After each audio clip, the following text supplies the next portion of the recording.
नमस्कार, आप देख रहे हैं द हिंद 24 न्यूज और मैं हूं आपके साथ साक्षी निर्वाण। आइए नजर डालते हैं आज की कुछ खास खबरों पर। प्रेम विवाह कानून में संशोधन की मांग को लेकर कांकरेज में विरोध प्रदर्शन। प्रेम विवाह कानून में माता पिता की सहमति सहित संशोधन की मांग। हिंदू धर्म समाज बनासकांठा जिला ने शिहोरी मामलतदार को एक अनुरोध भेजा है। बनासकांठा जिले में एक के बाद एक तालुकाओं में प्रेम विवाह कानून में संशोधन की मांग उठ रही है। कायदा तथा मैत्री करार अंगे जरूरी सुधारा लाववा माटे आपना तरफथी जे आवेदनपत्र आपवामां आव्युं छे जे अत्रे स्वीकारवामां जे મહેસાણાથી જ્યોત પ્રગટાઈ હતી એ જ્યોત અવિરતપણે ચાલુ રહી અને અહીંયા દિલીપભાઈ, અમરાભાઈ, નરેશભાઈ સહિતના તમામ આગેવાનોએ એ જ્યોત પ્રગટાઈને દીવો આપણા આગળ ધપાવ્યું છે। તો શિહોરી ગામે આજે મોટી મહારેલીનું આયોજન કરી અને તમામ જ્ઞાતિ સમાજના આગેવાનો હાજર રહ્યા। તો આજે અમે મામલતદારને આવેદનપત્ર આપ્યું છે। એમાં અમારી મુખ્ય 5 માગણીઓ છે કે ભાઈ પ્રેમ લગ્ન કાયદામાં તો તાત્કાલિક ફેરફાર કરો અને મૈત્રી કરારનો કાયદો તાત્કાલિક રદ કરો। અને તેમ છતાં પણ અમારે એમાં પણ અમે વિકલ્પ આપેલા છે કે 30 વર્ષ સુધી તો મા બાપની સહી ફરજિયાત કરો। બીજો મુદ્દો અમારો કે 40 વર્ષથી વધુ વયના સાક્ષીઓ રાખો। ત્રીજો મુદ્દો અમારો એવો કે મા બાપનું આજે કાંકરેજ તાલુકાની અંદર એક પ્રેમ લગ્નના ફેરફાર માટે અને મૈત્રીકરણના કાયદાના રદ માટે એક મહારેલીનું આયોજન રાખેલું છે। એના અનુસંધાને તમામ જ્ઞાતિના અમે આગેવાનો પ્રજા મળેલા છે। અત્યારે રેલી સ્વરૂપે આપણા મામલતદાર સાહેબશ્રીને કાંકરેજ આવેદનપત્ર આપેલું છે। અમે સરકારશ્રીને કહેવા માંગીએ છીએ કે અમારી માંગણી છે કે માતા પિતાની મંજૂરી ફરજિયાત કરે અને મૈત્રી કરાર તાત્કાલિક રદ કરે। આના અનુસંધાને અમે દિહોદરમાં આવેદનપત્ર આપ્યું હતું, મહેસાણાની અંદર આવેદનપત્ર આપ્યું હતું। એવી જ રીતે અત્યારે કાંકરેજ તાલુકાની અંદર શિહોરની અંદર મામલતદાર સાહેબ આજે મૈત્રી કરાર રદ કરવા માટે જે આવેદનપત્ર આપવામાં આવ્યું છે, આપની શું પ્રતિક્રિયા છે સાહેબ? આજે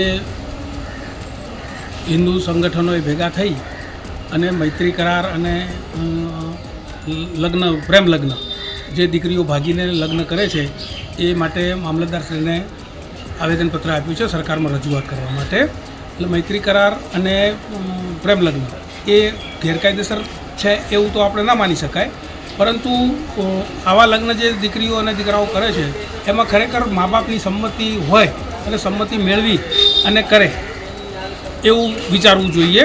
તો શું છે કે કોઈ પણ દીકરી કોઈ ખોટી જગ્યાએ ફસાય નહીં। અને કદાચ એવું લાગે કારણ કે પ્રેમ લગ્ન કરવાની તો કાયદાથી છૂટ આપેલી છે।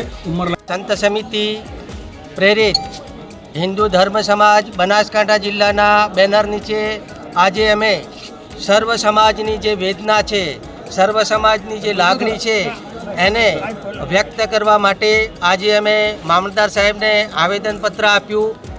અમારી જે વેદના અને લાગણી સર્વ સમાજની છે તે છે કે હાલનો જે લગ્ન નોંધણી કાયદો છે એ કાયદામાં અમુક ત્રુટીઓ છે। આ ત્રુટીઓ દૂર કરવા માટે અને આ કાયદો સુધારો કરવા માટેની અમારી માગણી છે કે આ કાયદામાં સુધારો કરવાનો। આમાં અમારો મુખ્ય મુદ્દો છે કે જે લગ્ન નોંધણી થાય છે એમાં મા બાપની સંમતિ લેવામાં આવતી નથી।